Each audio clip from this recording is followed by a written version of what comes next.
Real talk ni MP3 kay M-Site about sa TF ni Rebat ni Casper. Tipsy D mas nagagalingan kay GL kaysa sa sarili niya. At Enigma sinabihang baliw si GL. Alamin natin ang mga yan, so tara.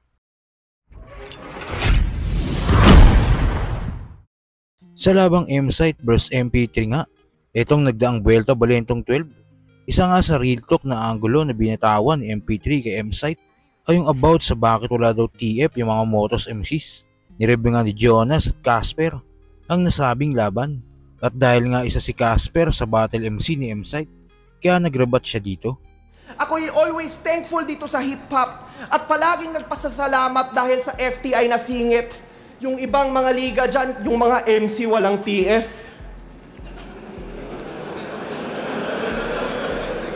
Kupal!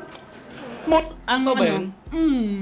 Pero ano hindi ako bilang Motos MC, syempre, hindi ko na siya tinitingnan na gano'n kasi yung maging tulay siya, yung maging tulay mismo, para makapasok ka dun sa flip top. Kasi totoo, kung wala namang Motos, feeling ko di ako makapasok ng flip top. Hindi kami.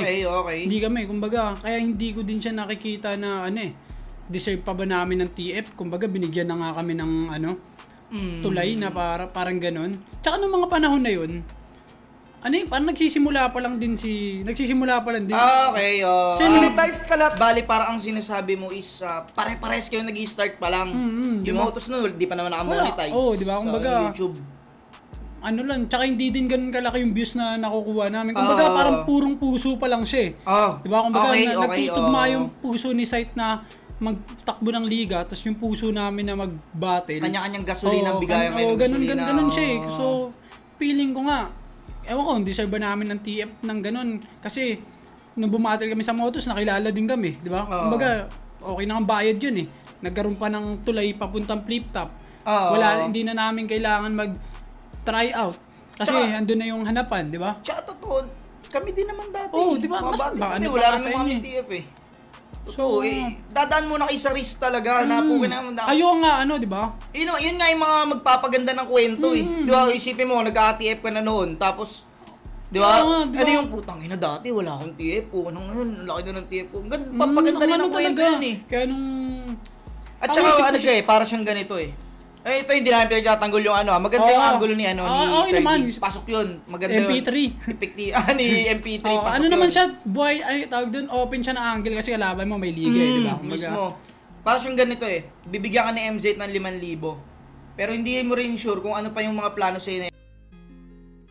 Tulad nito na ang gusto ni MZ, tangina kahit hindi kayo mabigyan ngayon ng TF, darating ang panahon na magkakaroon kayo ng presyo. Value. Diba yung ganun. Ngayon, battle kami sa flip top, may TF na, di ba? Mismo, di ba? Kumbaga, si MZ is nagbibigay lang ng tulay para makadaan. Kumbaga, iba yung pero pinuhunan niya rin doon para makapagtayo ng liga, di ba? Abono rin naman yun Mismo. Diba? Hindi naman ganun kalakas din ang Motos noon, tama ka naman Wala, lang din, yung mga edit pa nga nun, yung venue nga, kung saan lang pwede, di ba? Kung palipat-lipat pa kami bago mag-gut bars, so yung gut bars nagsara, di na kaya ma-maintain, di ba? Kung malakas ba yung nun, di sana nabuhay pa yung gut bars, di ba?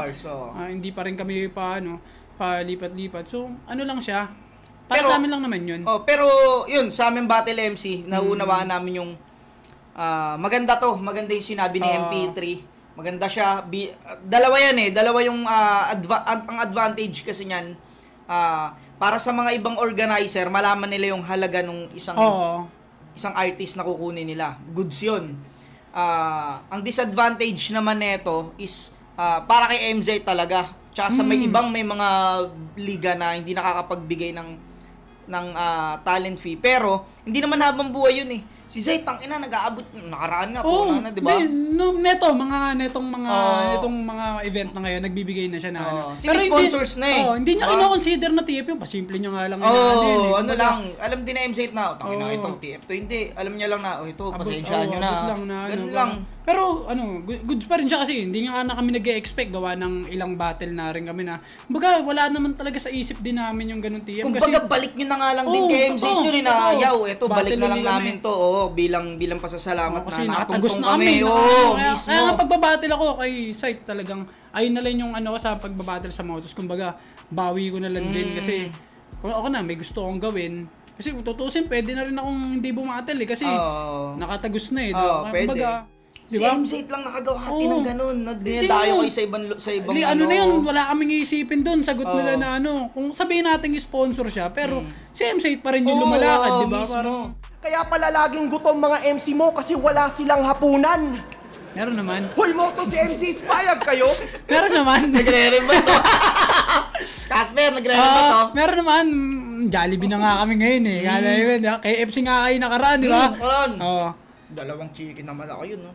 Siguro, ano lang din, ako kasi batch 1 nga, naramdaman ko, naranasan ko din talaga yung mga start na ano. At saka, may ticket na kasi ngayon yun, isa pa yun, may ticket na. Nakakuha na si MZ ng source kung saan siya kung saan niya kukunin yung pan-TF ng Battle MC. Okay. Tsaka pang maintain yan, di lang naman sa isang event eh. Oo, diba? Mismo. Papagulungin din ni Zayd yan eh. Hindi naman pwedeng ubusin niya sa isang ano yun eh.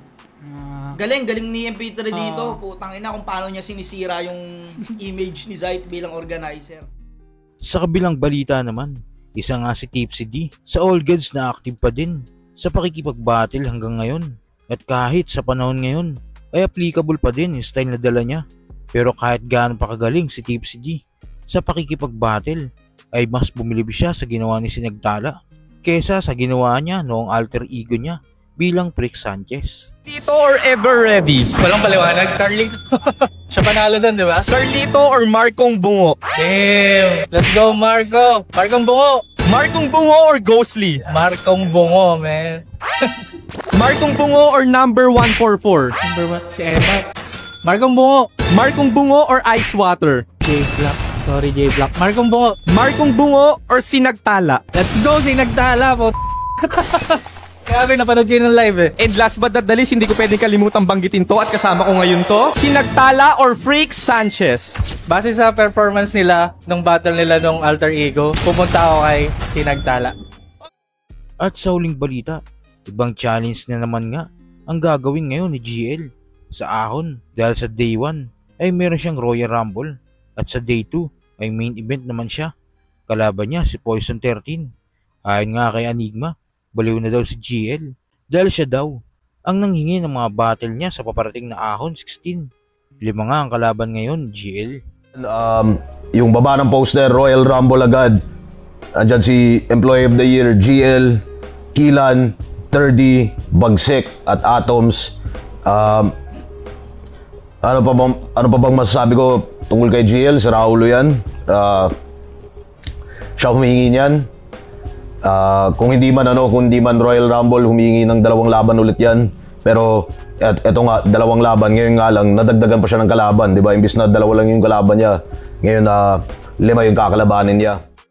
So kayo ba mga kuys, tingin nyo kayang ipanalo ulit ni GL ang 2 laban niya sa Ahon? At kung mangyari in the future na maglaban si Sinagtala at Prick Sanchez, kanino kayo pupusta?